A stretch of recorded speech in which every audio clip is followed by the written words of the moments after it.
ॐ नमो भगवते वासुदेवाय।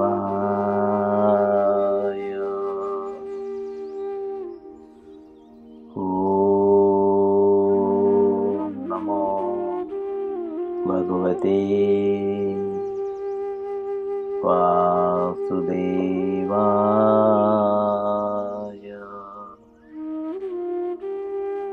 ॐ नमो भगवते वासुदेवाय।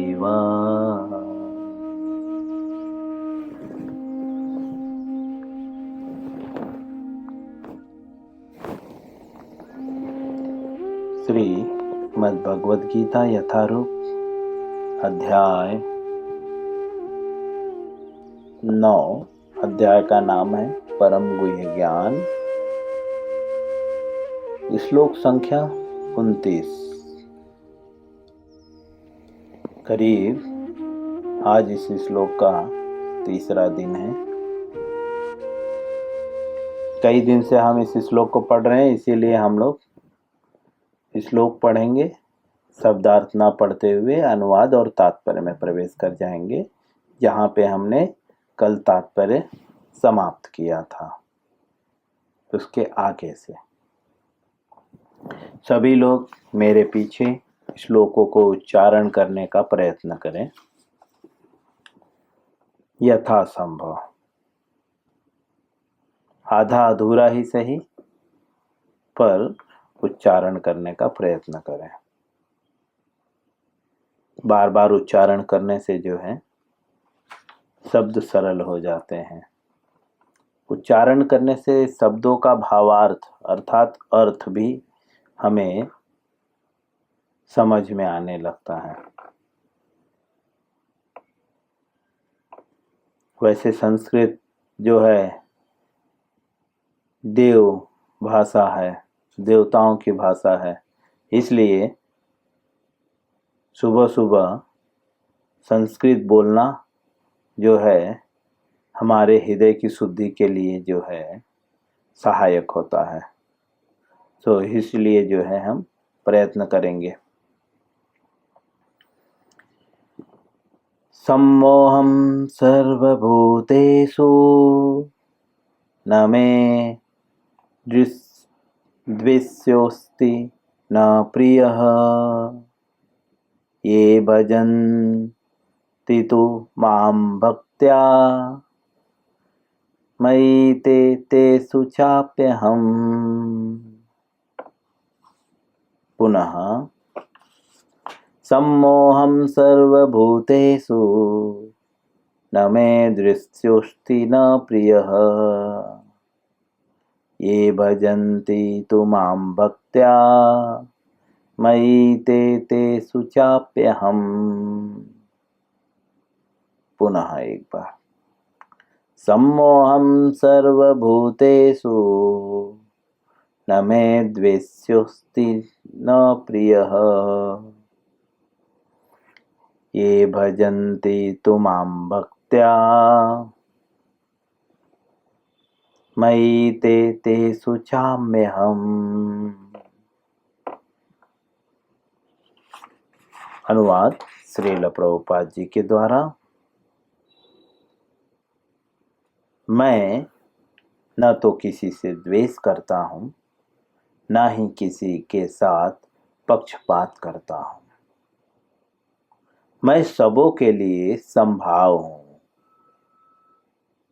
किंतु जो भी भक्ति पूर्वक मेरी सेवा करता है वह मेरा मित्र है, मुझ में स्थित रहता है और मैं भी उसका मित्र हूँ।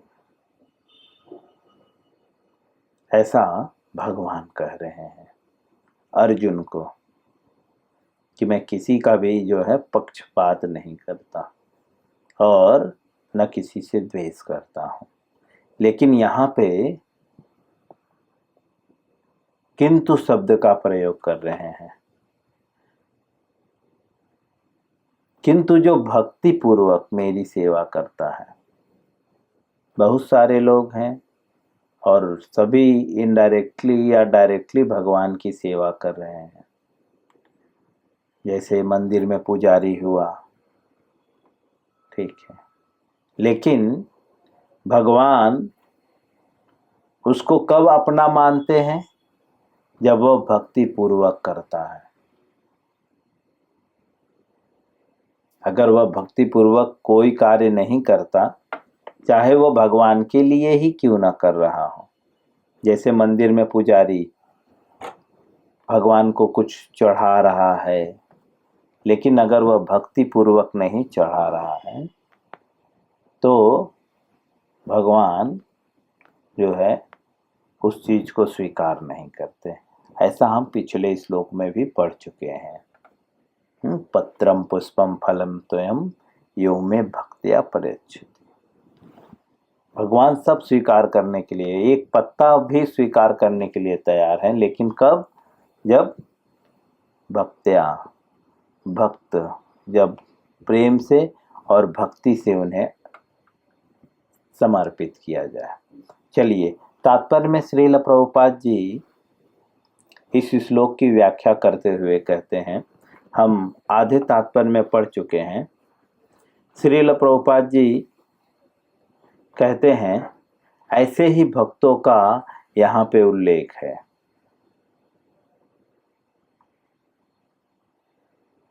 वे सदैव कृष्ण भावनामृत में रहते हैं। कैसे भक्त? जिन भक्तों के लिए भगवान जो है सब कुछ करने के लिए तैयार है, जिन भक्तों के विषय में कहते हैं कि वह मेरा मित्र है और मैं उसका मित्र हूं, ऐसे भक्तों का उल्लेख यहाँ पे हुआ है। ऐसे भक्त कैसे होते हैं? तो बोलते हैं वे सदैव जो है कृष्ण भावनामृत में रहते हैं। कृष्ण भावनामृत का अर्थ क्या है? तो आगे लिखते हैं, फलतः वे निरंतर कृष्ण में लीन रहते हैं। लीन का मतलब उसी में दिन रात कृष्ण के ही विषय में सोचते हैं। उठते बैठते, खाते पीते, चलते फिरते, प्रत्येक समय बस यही सोचते हैं कि कृष्ण के लिए ही मैं जीवित हूँ, कृष्ण के लिए खा रहा हूँ, कृष्ण के लिए चल रहा हूँ, कृष्ण के लिए पहन रहा हूँ।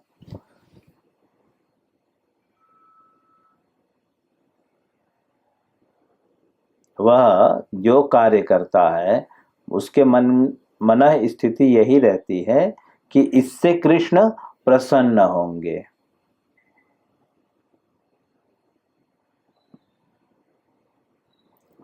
आगे श्रील प्रभुपाद जी लिखते हैं, कृष्ण भावनामृत शब्द ही बताता है कि जो लोग ऐसे भावनामृत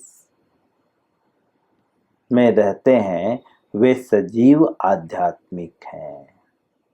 बोलते हैं कि जो कृष्ण भावनामृत शब्द ही बता रहा है, क्या बता रहा है? कि जो कृष्ण भावनामृत में रहते हैं वे सजीव आध्यात्मिक रहते हैं।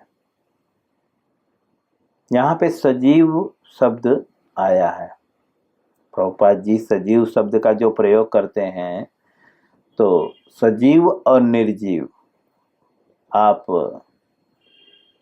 विज्ञान की किताबों में देखेंगे तो ये शब्द का प्रयोग किया जाता है। सजीव का मतलब जिसमें जीवन हो उसे सजीव, और निर्जीव मतलब जिसमें जीवन नहीं होता। तो कुछ लोग यहाँ पे सजीव आध्यात्मवादी का मतलब जिसके जीवन में आध्यात्म है।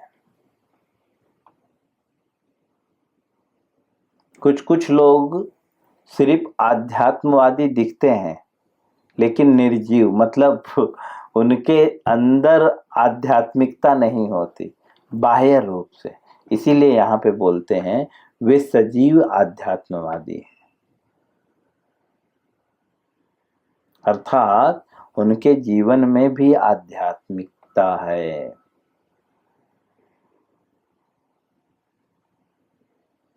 और उन्हीं में स्थित है। भगवान यहाँ स्पष्ट रूप से कहते हैं मयि ते, अर्थात वे मुझ में है। यहाँ पे मतलब इस श्लोक में भगवान कह रहे हैं मयि ते। शब्दार्थ में देखिए अंतिम, वहां पे बता रहे हैं, इस भगवान बोल रहे हैं कि मुझ में स्थित हैं, फलतः भगवान भी उसमें हैं। भक्त भगवान में स्थित होता है और भगवान भक्त में स्थित होते हैं, ऐसा यहाँ पे बता रहे हैं। श्रील प्रभुपाद जी आगे कहते हैं समझाते हुए, भगवान यहाँ स्पष्ट रूप से कहते हैं मयि ते, अर्थात मुझ में है, फलतः भगवान भी उसमें है। इसमें इससे ये यथा माम प्रपद्यन्ते ताम तथैव भजाम्यहम की भी व्याख्या हो जाती है। प्रभुपाद जी एक श्लोक और कोड करते हैं जहां पे भगवान बोलते हैं, क्या बोलते हैं कि जो भी मेरी शरण में आता है उसकी मैं उसी रूप से रक्षा करता हूं। इस श्लोक के ये जो शब्द बोलते हैं मयि ते, इसमें इसकी भी व्याख्या हो जाती है। इस श्लोक की, जो श्लोक अभी कोड कर रहे हैं प्रभुपाद जी, भगवान बोलते हैं कि जो मेरी शरण में आता है, अर्थात कृष्ण की शरण में, उनकी मैं उसी रूप से रखवाली करता हूं। रखवाली मतलब सिक्योरिटी, रक्षा, दूसरे एक शब्द में कहें तो रक्षा करते हैं भगवान। हम पिछले कुछ श्लोक पूर्व हम पढ़ चुके हैं, भगवान स्वयं कहते हैं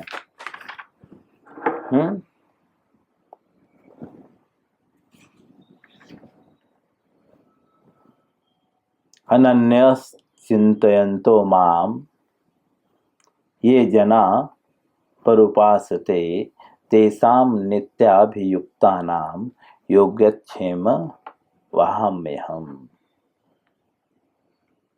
यही बातों को भगवान वहां पे भी बोल रहे हैं भगवत गीता के 9वें अध्याय के 22वें श्लोक में, कि जो अनन्य भाव से मेरी भक्ति करता है, मेरे दिव्य स्वरूप का ध्यान करते हुए निरंतर मेरी पूजा करता है, उसकी जो भी आवश्यकताएं होती हैं उसे मैं पूरा करता हूं। उसको आवश्यकताओं को पूरा करने के लिए संघर्ष नहीं करना पड़ता। भगवान बोलते हैं मैं करता हूं पूरा ना,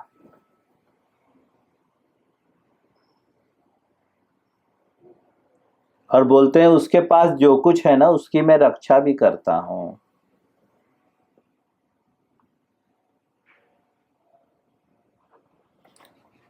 उसी को यहाँ पे अलग श्लोकों में कहते हैं, ये यथा माम प्रपद्यन्ते ताम तथैव भजाम्यहम्।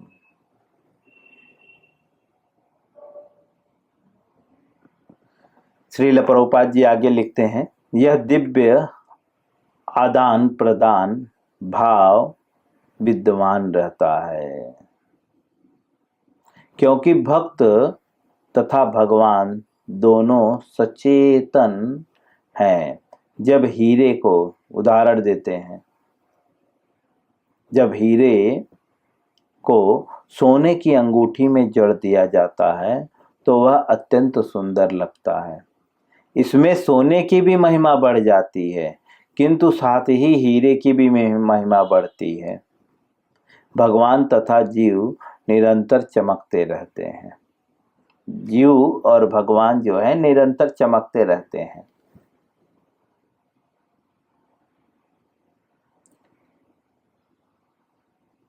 और जब कोई जीव भगवान की सेवा में प्रवृत्त हो जाता है तो वह सोने की भांति दिखता है।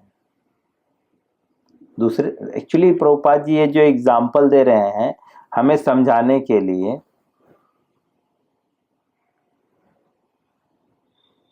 कि जीव जब भगवान की सेवा में लग जाता है तो वो सोने की भांति दिखता है, अर्थात वह मूल्यवान हो जाता है। जीव तब तक मूल्यवान नहीं है, तब तक उसका कोई मूल्य नहीं है इस संसार में, या इस शरीर का कोई मूल्य नहीं है, जब तक वह कृष्ण की सेवा में नहीं लगता। लेकिन जैसे ही वो कृष्ण की सेवा में लग जाता है तो श्रील प्रभुपाद जी कहते हैं कि वह सोने की भांति मूल्यवान हो जाता है।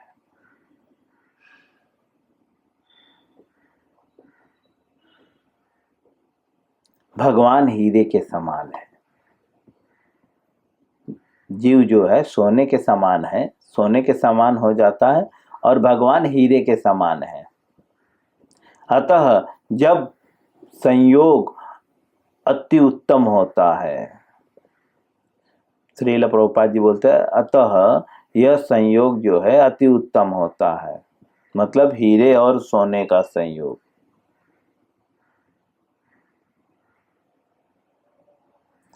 शुद्ध अवस्था में जीव भक्त कहलाते हैं।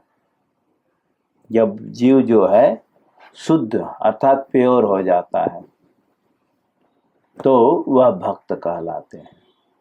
प्योर का तात्पर्य उसमें किसी भी प्रकार के कलमश नहीं रहते, किसी भी प्रकार के।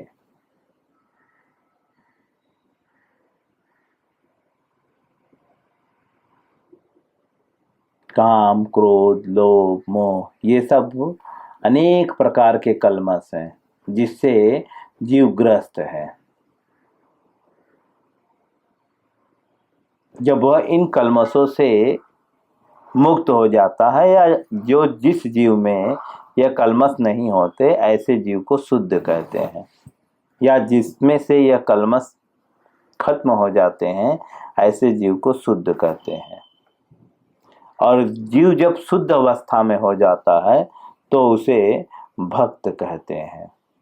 अर्थात दूसरे शब्दों में भक्त जो है उसमें किसी भी प्रकार का कलमश नहीं होता, अर्थात काम, क्रोध, लोभ, मोह भक्त में नहीं होता।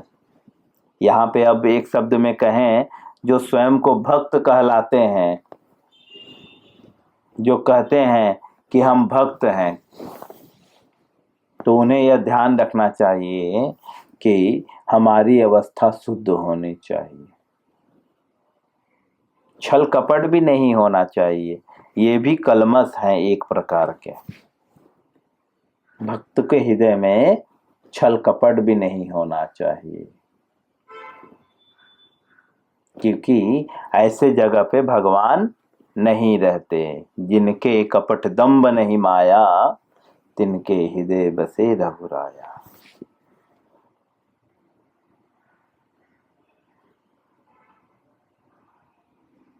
इसीलिए भगवान वहां पे नहीं रहते जिनके हृदय में छल कपट है, द्वेष है, काम है।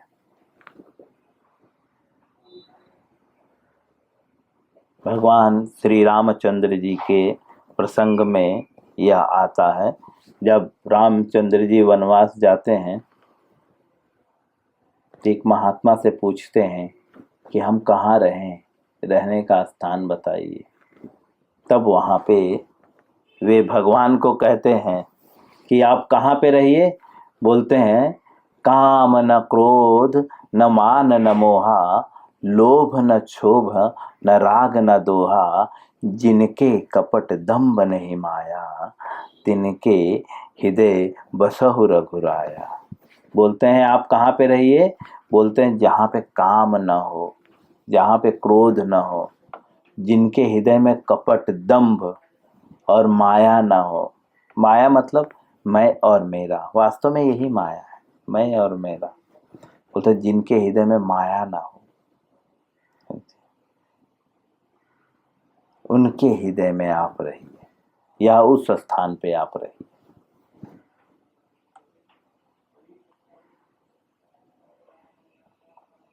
तो शुद्ध अवस्था में जीव भक्त कहलाता है। और शुद्ध अवस्था क्या है?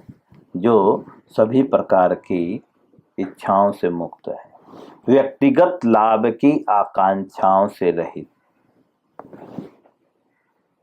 स्वयं को भक्त कहने वाले को यह भली भांति ध्यान रखना चाहिए कि भक्त किसे कहते हैं।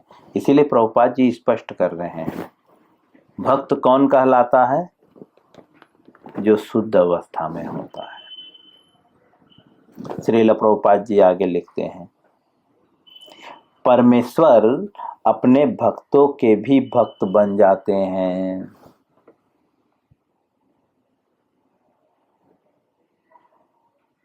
हमने देखा है, कई उदाहरण हैं।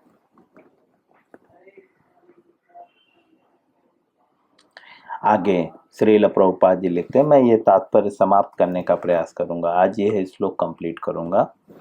श्रील प्रभुपाद जी लिखते हैं कि परमेश्वर जो है अपने भक्तों के भी भक्त बन जाते हैं। यही भगवान तथा भक्त में आदान प्रदान का भाव न रहे तो सद्गुणवादी दर्शन भी न रहे। बोलते हैं भगवान के बीच में अगर कोई आदान प्रदान का भाव ही न रहे तो सद्गुणवादी दर्शन ही न रहे।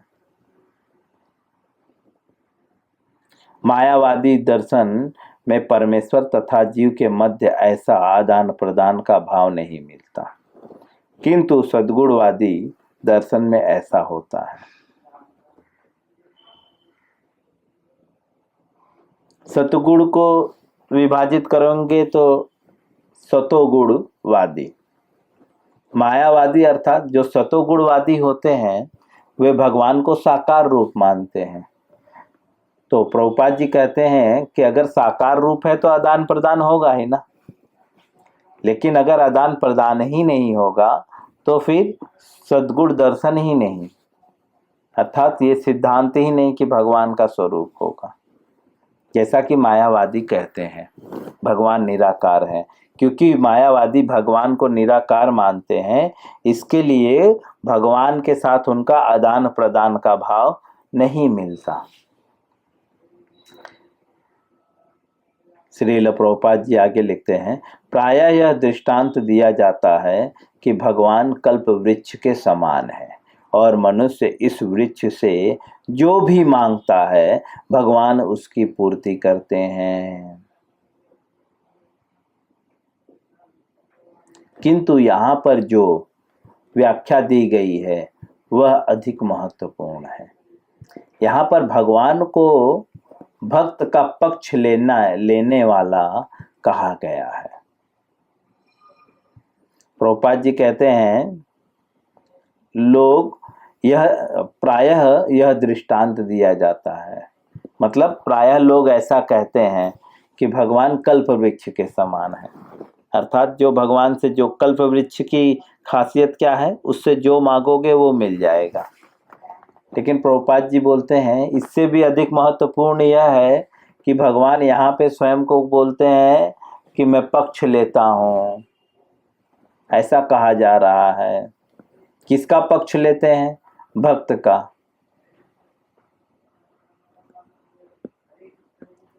बट पक्षपात नहीं करते हैं, क्योंकि वह भगवान भक्ति पूर्वक उनकी सेवा करता है। तो प्रभुपाद जी तात्पर्य में ऑलरेडी समझा चुके हैं, ये सहज है, स्वाभाविक है। जैसे एक समाज के सेवकों की बात करते हैं, जो समाज में जो है परोपकार करते हैं, लेकिन वो विशेष रूप से अपने बच्चे पे ध्यान देते हैं। उसी प्रकार से भगवान, श्रील प्रभुपाद जी लिखते हैं, यह भक्त के प्रति भगवान की विशेष कृपा की अभिव्यक्ति है। भगवान के आदान प्रदान भाव को कर्म के नियम के अंतर्गत नहीं मानना चाहिए। प्रभुपाद जी लिखते हैं, भगवान के साथ में जो आदान प्रदान की जो भावना है यह कर्म के अंतर्गत नहीं मानना चाहिए। अर्थात भगवान के साथ जो आदान प्रदान हो रहा है वह आपके कर्मों का फल नहीं है, यह तो भगवान की अहेतु की कृपा है। भगवान अपने भक्तों पे जो विशेष कृपा करते हैं यह वह है, किसी कर्मों के द्वारा नहीं है। आप कोई ऐसा कर्म करके भगवान को जो है रिझा नहीं सकते, सिर्फ भक्ति करके रिझा सकते हैं। और भक्ति कर्म से परे है, निस्वार्थ है। जहाँ पे स्वार्थ होता है वहाँ पे कर्म होता है, लेकिन जहाँ पे स्वार्थ ही नहीं वह कर्म ही नहीं, वो तो कर्म से मुक्त है। जहाँ पे काम है वहाँ पे फल है, लेकिन जहाँ पे फल ही नहीं है वहाँ पे कामना ही नहीं है। या तो कामना नहीं है तो फल नहीं है। श्रील प्रभुपाद जी लिखते हैं, यह तो उस दिव्य अवस्था से संबंधित रहता है जिसमें भगवान तथा उनके भक्त कर्म करते हैं। भगवत भक्ति इस जगत का कार्य नहीं है। प्रभुपाद जी क्लियर करते हैं कि जो भगवत भक्ति है, जिसके द्वारा भगवान और भक्त के बीच में संबंध होता है, वह इस जगत का नहीं है। अर्थात वह किस जगत का है? दिव्य जगत का है। यह उस आध्यात्मिक जगत का अंश है जहाँ शाश्वत आनंद तथा ज्ञान का प्राधान्य रहता है। प्रभुपाद जी कहते हैं यह उस जगत का है। भक्ति जो है, भगवत भक्ति किस जगत का है? बोलते हैं आध्यात्मिक जगत का है, जहाँ पे जो है आनंद ज्ञान का प्राधान्य रहता है। अर्थात उस जगत में आनंद और ज्ञान रहता है। अर्थात उस जगत में कोई अज्ञानता में नहीं रहता। ज्ञान क्या है? वास्तविक ज्ञान क्या है? कि मैं कृष्ण का दास हूं।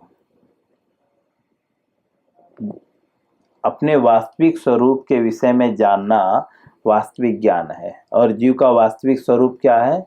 जीवेर स्वरूप है नित्य कृष्ण दास। श्रील प्रभुपाद जी इस प्रकार से भगवत गीता के जो है 9वें अध्याय श्लोक संख्या 29 का अनुवाद और तात्पर्य पूर्ण करते हैं। हरे कृष्णा।